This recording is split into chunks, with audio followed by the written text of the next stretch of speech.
क्या आप जमीन खरीदने की सोच रहे हैं? सावधान, एक छोटी सी गलती आपको लाखों का नुकसान करा सकती है।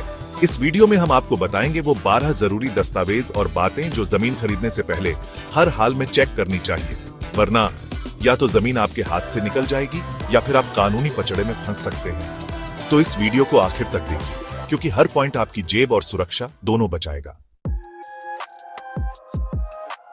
सबसे पहला सवाल, जमीन का असली मालिक कौन है?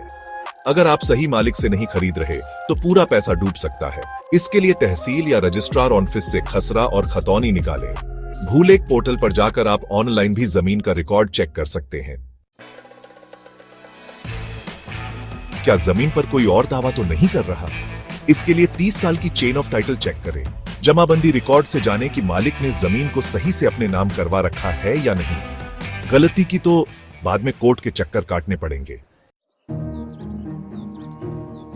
सोचिए, आपने जमीन खरीदी और बाद में पता चला उस पर बैंक का लोन बकाया है। इससे बचने के लिए एनकम्बरेंस सर्टिफिकेट (EC) जरूर चेक करें। यह बताएगा कि जमीन पर कोई कर्ज या कानूनी विवाद है या नहीं। यह सर्टिफिकेट आप उप रजिस्ट्रार ऑफिस से या ऑनलाइन ले सकते हैं। अगर आप खेती की जमीन पर मकान बनाने की सोच रहे हैं तो रुकिए, जमीन के लैंड यूज की पुष्टि करें। वो कृषि, आवासीय या व्यावसायिक है। अगर कृषि भूमि है तो उसे कन्वर्ट कराने के लिए लैंड कन्वर्जन सर्टिफिकेट लेना पड़ेगा। बिना NOC वाली जमीन लेना मतलब कानूनी पचड़े में फंसना। नगर निगम, पर्यावरण विभाग और पंचायत से नो ऑब्जेक्शन सर्टिफिकेट (NOC) जरूर लें, वरना भविष्य में निर्माण रुक सकता है। कई लोग रजिस्ट्री में जल्दबाजी करते हैं और बाद में पछताते हैं। जमीन की रजिस्ट्री में स्टाम्प ड्यूटी और रजिस्ट्रेशन फीस सही से चुकाएं। रजिस्ट्री के बाद इंडेक्स DI डॉक्यूमेंट जरूर लें। यही साबित करेगा कि आप असली मालिक हैं। कई बार कागजों में सब सही होता है, लेकिन जमीन पर कोई और कब्जा जमाए बैठा होता है। जमीन की भौतिक जांच करें। स्थानीय पटवारी से सीमांकन करवाएं ताकि जमीन की हद साफ हो। अगर जमीन विरासत में मिली है तो सभी वारिसों की सहमति जरूरी है। सभी कानूनी वारिसों से लीगल एयर सर्टिफिकेट या सक्सेशन सर्टिफिकेट मांगे, नहीं तो कोई भी वारिस बाद में दावा कर सकता है। अगर जमीन तक पहुंचने का रास्ता नहीं है तो आप कुछ भी नहीं कर सकते। जमीन तक सरकारी रास्ता है या नहीं, इसका प्रमाण जरूर लें।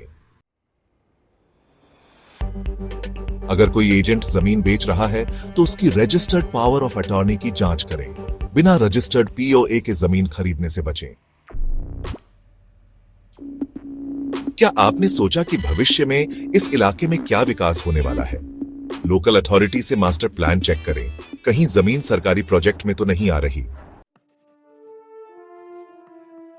कोई भी कदम उठाने से पहले एक अनुभवी रियल एस्टेट वकील से सलाह लें। सभी दस्तावेजों की जांच कराएं ताकि आप सुरक्षित रहें। तो दोस्तों, अगर आप चाहते हैं कि आपकी मेहनत की कमाई सुरक्षित रहे तो इन 12 बातों को कभी न भूलें। अगर आपको यह जानकारी उपयोगी लगी तो वीडियो को लाइक करें, अपने दोस्तों के साथ शेयर करें और हमारे चैनल प्रीमियम प्रॉपर्टी मॉल को सब्सक्राइब करना न भूलें। जल्द मिलते हैं एक और इंफॉर्मेटिव वीडियो के साथ। तब तक स्मार्ट बनिए, सेफ इन्वेस्ट कीजिए।